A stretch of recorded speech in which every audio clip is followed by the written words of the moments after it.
কি এক কাণ্ড করে ফেললেন রাষ্ট্রপতি মোহাম্মদ শাহাবুদ্দিন চুপ্পু। মাত্র কয়েকদিন আগে তিনি যখন কালের কণ্ঠে সাক্ষাৎকার দিয়েছিলেন, সেই সাক্ষাৎকার ঘিরে দেশে এবং দেশের বাইরে ব্যাপক তোলপাড় হয়েছিল এবং স্বাভাবিকভাবেই তিনি যে ডক্টর ইউনূসের বিরুদ্ধে যে অভিযোগ তুলেছেন সেটি ব্যাপকভাবে চমক তৈরি করেছিল এবং তার প্রতি এক ধরনের মানুষের সবার সহানুভূতিও তৈরি হয়েছিল। অর্থাৎ তিনি যে গত 18 মাসে এক ধরনের বন্দি দশায় ছিলেন, তার উপরে যে অন্যায় অত্যাচার অবিচার করা হয়েছে, রাষ্ট্রপতি হিসেবে তাকে যে মোটেই মূল্যায়ন করেনি ডক্টর ইউনূস, সেটি তিনি অবলীলায় প্রকাশ করে দিয়েছিলেন। ফলে সব শ্রেণী পেশার মানুষের মধ্যেই তার এটিকে অনেক ইতিবাচকভাবেই গেছে। কিন্তু মাত্র একদিন আগে তিনি যখন জিন্দাবাদ বললেন বা জিন্দাবাদ বাংলাদেশ জিন্দাবাদ বলে শেষ করলেন, তখন সবার নজর আবার এই রাষ্ট্রপতির দিকেই পড়ে। কারণ যেই মানুষটি বঙ্গবন্ধুর আদর্শে বিশ্বাসী ছিলেন বলে সবাই জানতেন, তিনি রাষ্ট্রপতি পদে নিয়োগ পেয়েছেন, সেটিও সাবেক প্রধানমন্ত্রী শেখ হাসিনা তাকে মনোনয়ন দিয়েছিলেন।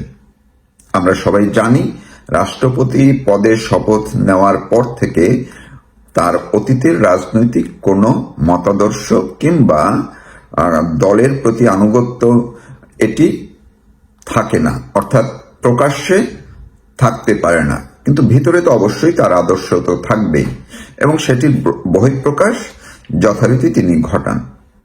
বঙ্গবন্ধুর আদর্শের কথা বলেছেন, মুক্তিযুদ্ধের কথা বলেছেন, এমনকি তিনি তার বক্তব্যে আপনারা শুনেও দেখতে পারেন বিভিন্ন ফুটেজে, তিনি বর্তমান যে সরকারটি আছে এই বিএনপি কিংবা জিয়াউর রহমান, তারেক রহমান, তাদের বিরুদ্ধেও বিভিন্ন সময় প্রসঙ্গত বিভিন্ন বক্তব্য দিয়েছেন।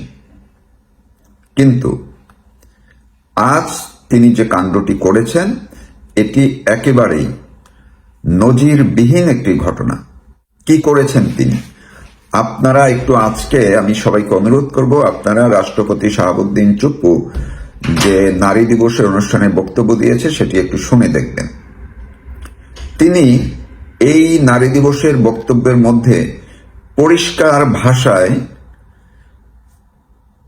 প্রয়াত প্রেসিডেন্ট জিয়াউর রহমানকে স্বাধীনতার ঘোষক হিসেবে বলে দিয়েছেন এবং শহীদ রাষ্ট্রপতি জিয়াউর রহমান বলে সম্বোধন করেছেন। প্রশ্নটি হল, যেই ব্যক্তিটি বঙ্গবন্ধুর কথা বলে বঙ্গবন্ধুর আদর্শ ধারণ করে প্রকাশ করে নিজে রাষ্ট্রপতির চেয়ারে বসলেন এবং চেয়ারে বসেও তিনি যেই আদর্শের কথা তিনি প্রচার করেছেন, প্রকাশ করেছেন, রাষ্ট্রপতি হিসেবে তিনি তার বক্তব্য দিয়েছেন, বাণী দিয়েছেন, একই পদে থাকা অবস্থায়, আমি আবার বলছি, রাষ্ট্রপতির চেয়ারে থাকা অবস্থায় রীতিমতো ডিগবাজি দিয়ে ফেললেন। তিনি তার সেই আদর্শ একেবারে উল্টে ফেলে বর্তমান যে ক্ষমতাসীন দলটি আছে সেই দলের দলীয় আদর্শকে তিনি ধারণ করেছেন এবং ব্যক্ত করেছেন প্রকাশ্যে। এই ক্ষেত্রে রাষ্ট্রপতি পদে শপথ নেওয়া বা সাংবিধানিক পদ অনুযায়ী শপথ নেওয়ায় তিনি রীতিমতো তার শপথ ভঙ্গ করেছেন, তার এক ধরনের মতাদর্শগত স্খলন ঘটিয়েছেন, যেটাকে নৈতিক স্খলনও বলা যায়। তিনি এই নারী দিবসের যে বক্তব্য পাঠ করেছেন সেইখানে তিনি মুক্তিযুদ্ধের কথা বলেছেন, মুক্তিযোদ্ধাদের শহীদদের তিনি শ্রদ্ধা জানিয়েছেন, কিন্তু একটিবারের জন্য তিনি 7ই মার্চে বঙ্গবন্ধুর ভাষণের কথা তিনি উল্লেখ করেননি, বঙ্গবন্ধুর নাম তিনি নেননি, এমনকি যেই সরকারটি তাকে রাষ্ট্রপতি নিয়োগ দিয়েছিল সেই সরকার প্রধান শেখ হাসিনার নামও তিনি একটিবারের জন্য উচ্চারণ করেননি। কথাটি হলো, যদি তিনি নিরপেক্ষতা দেখাতে গিয়ে সেটি নাই বলে থাকেন, তাইলে তিনি কেন শহীদ জিয়াউর রহমান বললেন, তিনি কেন স্বাধীনতার ঘোষক জিয়াউর রহমান বললেন?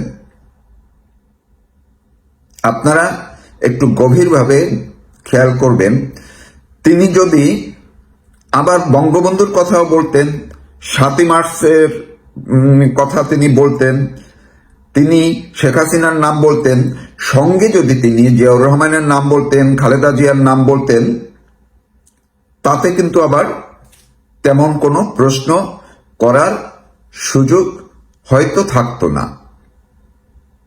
বরং তিনি নিজেকে হয়তোবা ওই যে একটু বলা হয় যে নিরপেক্ষতা দেখানো, তেমন একটি জায়গায় হয়তো যেতে পারতেন। আজকের বক্তব্য কিন্তু মনে হয়েছে সেটি। তিনি যদি এই বিএনপি সরকারের অনুগত না থাকেন, এমনকি তাদের বিএনপির দলীয় আদর্শে যোগ না দেন, তবে হয়তো তাকে এই রাষ্ট্রপতি পদে রাখা হবে না, এটি তিনি নিশ্চিত হয়েছেন, বা তাকে এমনভাবে বলা হয়েছে বলেই তিনি এই কাণ্ডটি করেছেন।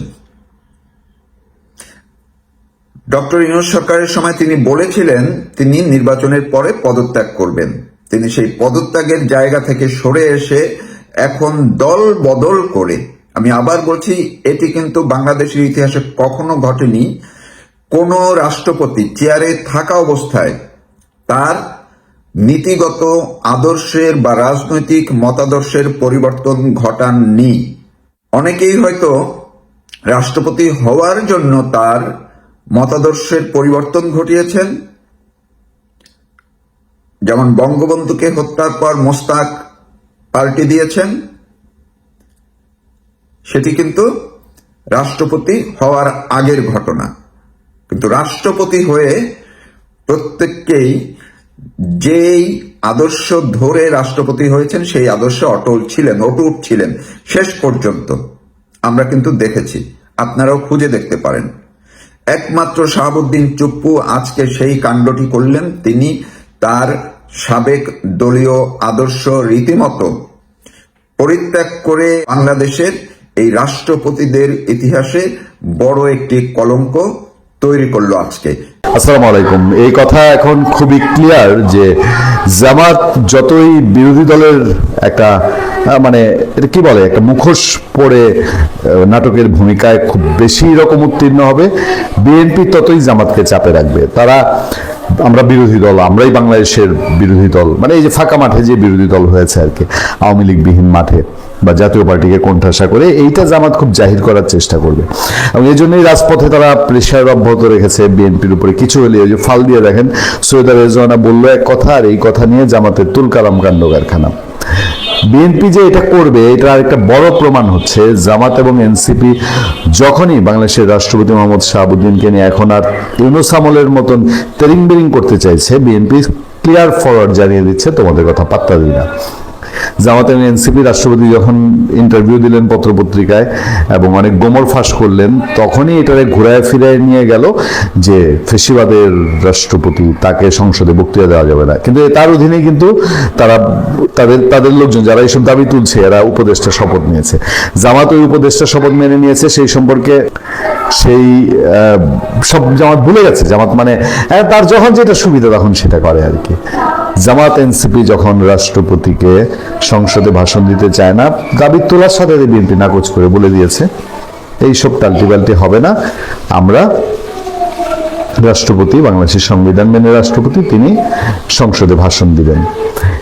এটার মধ্যে দিয়ে বিএনপি এই মেসেজও দিয়ে দিয়েছে, তোমরা যতই রাষ্ট্রপতিকে সরিয়ে দিতে চাও বা বলো যে এই রাষ্ট্রপতিকে সরাতে হবে, থাকবে না, আমরা এই রাষ্ট্রপতিকে সরাচ্ছি না। এবং এটা পরিষ্কার, বিএনপি রাষ্ট্রপতিকে সরাচ্ছে না।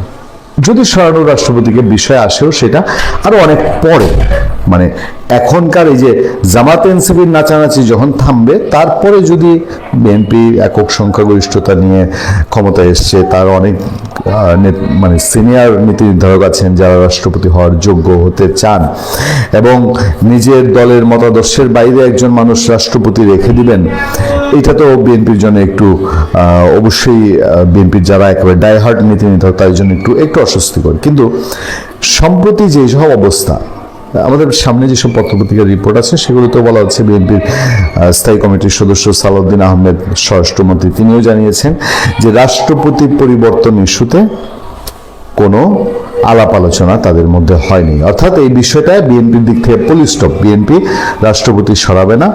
বিএনপি কাউকে একটা নির্ভরযোগ্য জায়গার ছোট একটা অংশ আপনাদেরকে পড়াই। বাংলাদেশে বিএনপির নতুন সরকার এই মুহূর্তে রাষ্ট্রপতি মোহাম্মদ শাহাবুদ্দিনকে সরিয়ে দেওয়া বা এই পদে পরিবর্তনের চিন্তা করছে না। রাষ্ট্রপ্রধানের পদে পরিবর্তনের প্রশ্নে সরকারি নীতি নির্ধারণী পর্যায়ে এখনো কোনো আলোচনা হয়নি বলে সংশ্লিষ্ট একাধিক সূত্র জানাচ্ছে। নিশ্চিত এরা, এমনকি বিএনপির কারা রাষ্ট্রপতি হতে পারেন অনেক নাম দিয়েও এর মধ্যে খবরাখবর প্রকাশ হয়েছে, সোশ্যাল মিডিয়া আলাপ হয়েছে। যদিও বিএনপির নীতি নির্ধারণী পর্যায়ের একাধিক নেতা তারা বলছেন বর্তমান রাষ্ট্রপতির মেয়াদের এখনো অনেকটা সময় বাকি আছে, ফলে সংবিধান অনুযায়ী এখনই রাষ্ট্রপতি নির্বাচনের বিষয় নেই। তারা এই প্রশ্ন করেছেন যে রাষ্ট্রপতি নির্বাচন প্রশ্ন কেন তোলা হচ্ছে। সংবিধান বিশেষজ্ঞরা বলছেন যেহেতু মেয়াদ রয়েছে, সেখানে মোহাম্মদ শাহাবুদ্দিন যদি পদত্যাগ না করেন বা তাকে অভিশংসন বা অপসারণ করা না পর্যন্ত নতুন রাষ্ট্রপতি নির্বাচনের আইনগত সুযোগ নেই। আচ্ছা, এরপরে এসব দাবি দেওয়ার প্রেক্ষিতে রয়েছে রাষ্ট্রপতি পরিবর্তনের প্রশ্নে বিএনপির শীর্ষ নেতা ও প্রধানমন্ত্রী তারেক রহমান এখনো তাদের শীর্ষ পর্যায়ে অন্য নেতাদের সঙ্গে আনুষ্ঠানিক কোনো আলোচনা করেননি বলে জানা গেছে। দলটির স্থায়ী কমিটির সদস্য ও স্বরাষ্ট্রমন্ত্রী সালাউদ্দিন আহমেদ বিবিসি বাংলাকে বলেছেন বিষয়টি নিয়ে তাদের মধ্যে কোনো আলোচনা হয়নি।